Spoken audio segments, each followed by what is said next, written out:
Pwede nyo bang ikwento ng mahaba-haba ng konti in Kapampangan? What Chinese language do you speak? Hokkien or Mandarin? Marunong po ako sa Mandarin po, Your Honor. I can speak Hokkien po.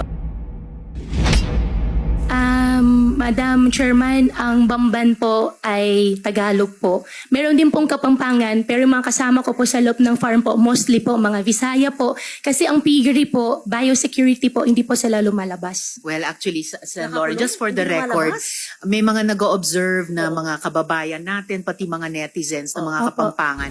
Yan po ang tanong nila sa inyo. Kasi Kapampangan po ang lingwahe nila. Yes, doon. yes. Can Anyway, you Sen. Lauren. speak? Konti lang po yung alam ko po sa Kapampangan.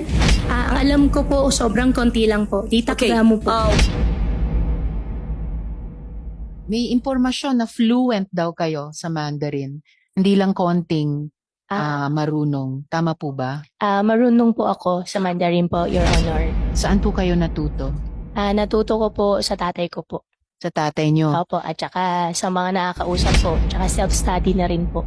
Homeschooled kayo pero natuto kayo Opo. sa ama ninyo at sa mga kausap nyo? Opo. What Chinese language do you speak? Hokkien or Mandarin? I can speak Hokkien po. Okay, speak in Hokkien now. Guai lao pe tui tai liok lai. Gua si Tiongkok lang. Gua si Philippines lang.